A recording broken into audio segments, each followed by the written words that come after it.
My name is Stefan Johansson. I come from Sweden, and I wished I had taken some postcard pictures with me. I come from a small kingdom in the north, where I think we have more trees and lakes than people. And I wish you all would be able to come there someday. It's a different country.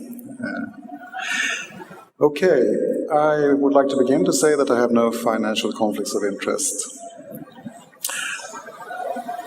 So, to begin with, I would like to give a brief history about the concept of fetal programming. And speaking about this topic cannot be done without mentioning David Barker, a UK-based researcher who published a discovery in the 80s that the weight in infancy was correlated to the risk of death in ischemic heart disease. From the paper in the Lancet, you can see that the standardized mortality ratios increased with decreasing weight at birth or at the age of 1 year.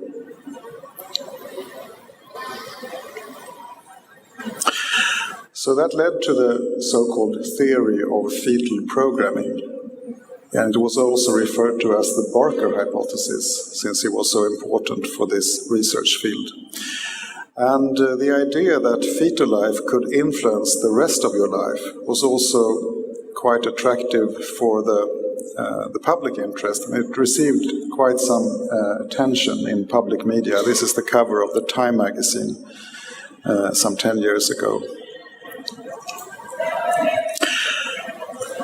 So what are we speaking about? Well, the fetal programming theory has a framework that is related to mismatch. The idea is that early life exposures lead to an adaptation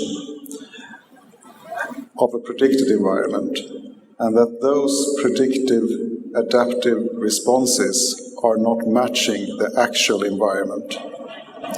So, for example, if a fetus is exposed to poor nutrition during fetal life, that fetus may take an energy-conserving strategy, which, when the baby is born into this world of calories, may lead to a tendency to develop diabetes and obesity. This theory and framework was later renamed to the Developmental Origin of Health and Disease, DOHAD. And it principally means and tries to embrace that adult health can be influenced by exposures during fetal life, infancy, and early childhood. So let me start saying something about poor nutrition during fetal life. My first example is from the Second World War, when the Netherlands were isolated at the end of the war. It is called the Dutch Famine or Hunger Winter. Food supply was severely restricted during that time, and there were more than 4 million people affected, of which 1 in 200 died during that winter from starvation. In 1976, a group of researchers published about obesity in young men that were exposed to famine in utero or as newborn infants. And interestingly, they did 2 discoveries. Firstly, they found that among men exposed to famine during fetal life, the rate of obesity was unexpectedly high, whereas those exposed to famine as newborns, they had an unexpectedly reduced rate of obesity.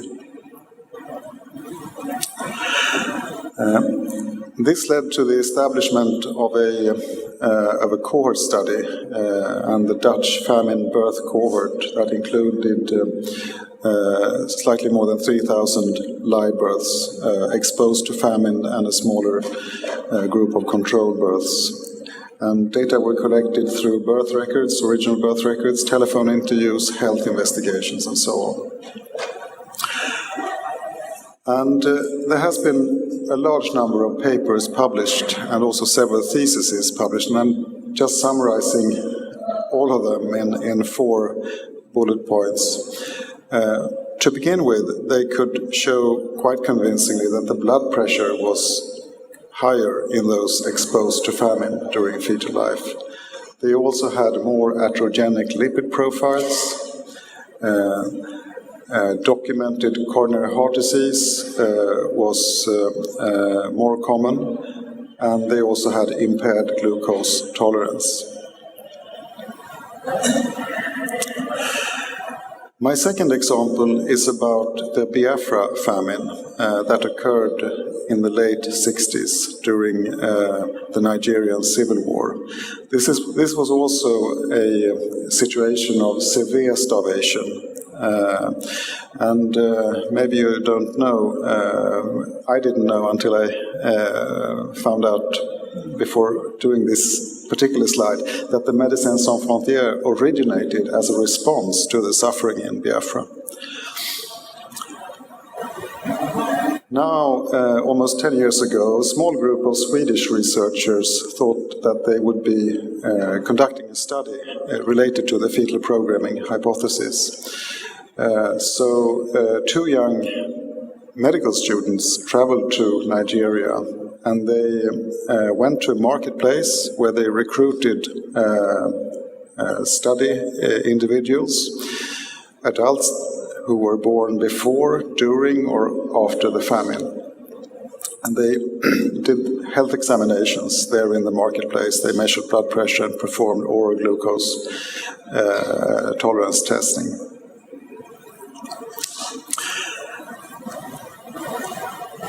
First of all, they also showed that the risk of hypertension was clearly increased, both among men and women, if they were subjected to poor fetal nutrition during the famine. They also showed that the rates and risks of impaired glucose tolerance and diabetes was clearly higher if subjected to famine.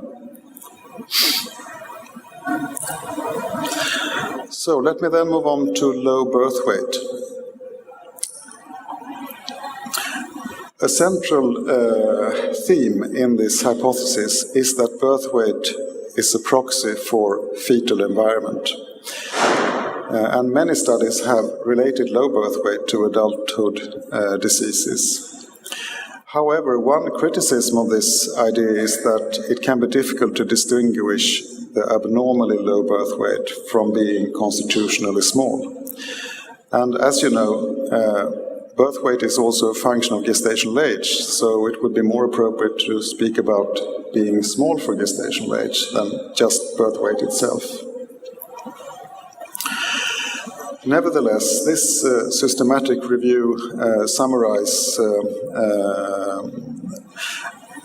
the studies on the risk of coronary heart disease, and there is clearly an increased risk if the birth weight is below 2,500 grams, although the absolute risks are not very, very high. This systematic review also found an inverse relation between risk and birth weight, showing that the risk of cardiovascular mortality increased with decreasing birth weight. And there is also a systematic review of studies on low birth weight and risk of diabetes type 2, which is clearly increased with low birth weight.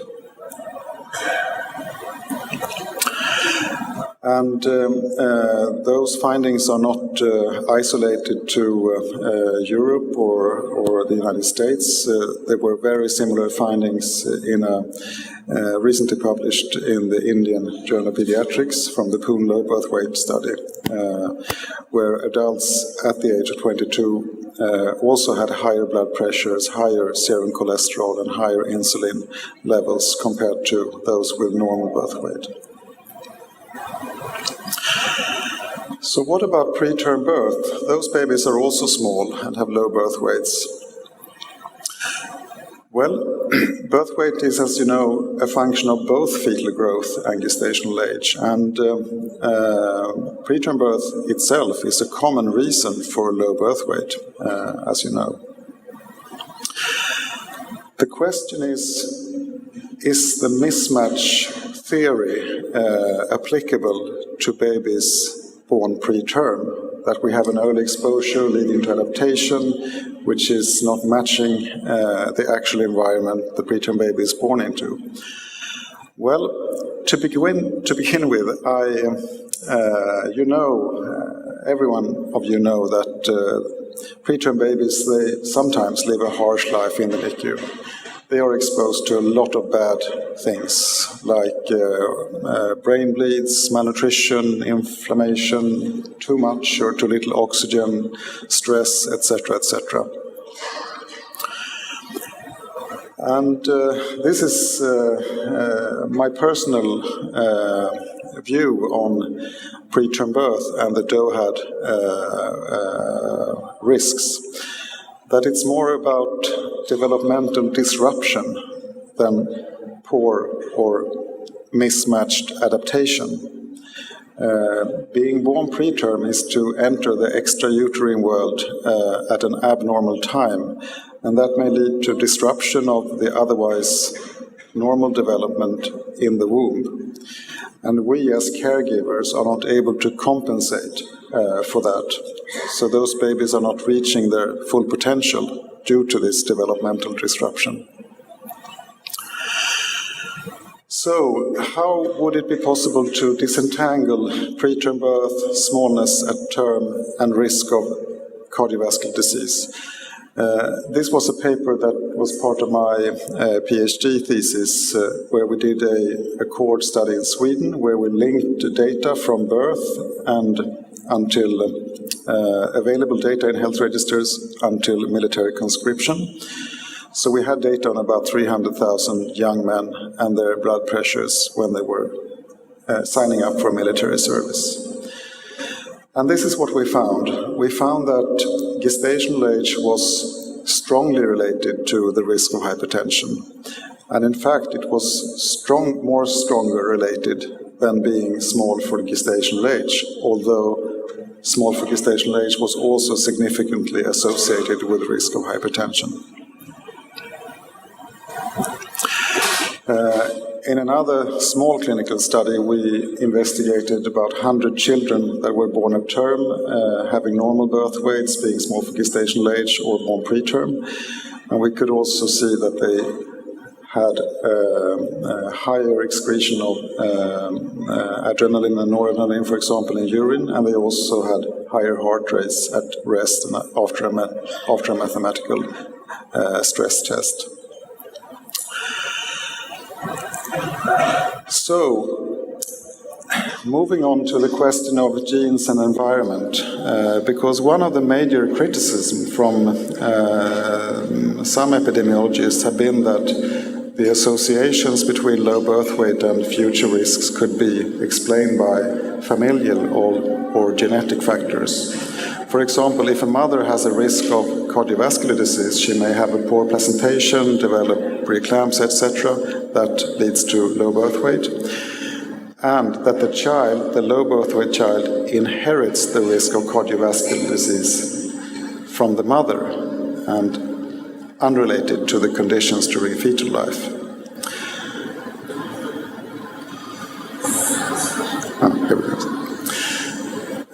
So, to be very short, we tried to address this question using Swedish register data. In the Swedish National Health Register, we are able to look at family relations. So we know who are parents and who are the children of the parents.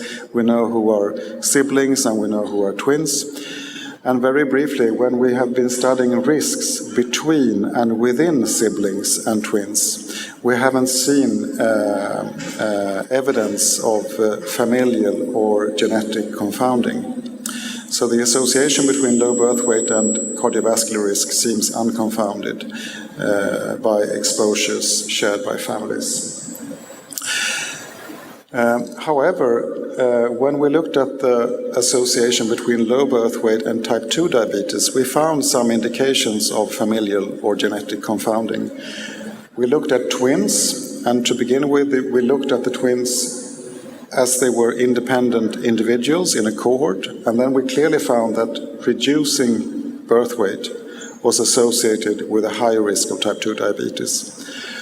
But when we looked in so-called co-twin case control analysis, when we studied birth weight differences within twin pairs, we found that the risks were attenuated within dizygotic twins and actually eradicated within monozygotic twins, suggesting that there is some genetic confounding for this association. So, genetic factors seem to contribute to the association between low birth weight and type 2 diabetes.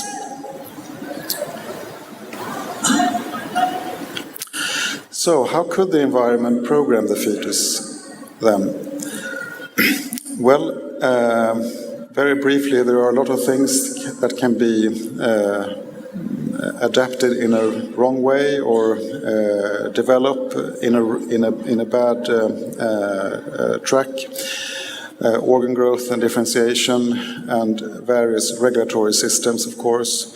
And epigenetics is thought to be one of the major mechanisms behind those changes that are mismatching the fetus. Importantly, is to ask, can we do something about this? And fetal life is, of course, only one piece of the large puzzle of life. And if things go wrong during fetal life, there are lots of other things that can go well during the rest of the life, like not starting to smoke, not becoming obese, etc. And I also think we have a to-do list in the world and in the public health sector that we should be working, of course, against poverty and starvation in the world. And we should also continue our efforts to prevent preterm birth and naturally minimize the bad exposures to the preterm baby in the NICU, for example, by using family-based care philosophies. And at routine follow-up of children born very small or very preterm, it is advisable to measure blood pressure from time to time and, as to all children, give advice on how to live a healthy lifestyle. But naturally, more research is needed, and I also would like to highlight that there is also a society for the developmental origins of health and disease, and they have a meeting in next year in October in Australia. So, to summarize, early life exposures can have lifelong impacts on diseases that we normally believe is adult diseases. Starvation during fetal life or poor nutrition during fetal life, low birth weight and preterm birth can all contribute to cardiovascular disease. Low birth weight also relate to the risk of diabetes, but there may be some genetic confounding for that association. We should be measuring blood pressure also in children, I believe, and we should encourage, especially those who have perinatal risk factors, to adopt healthy lifestyles during their childhood and as adults. Thank you.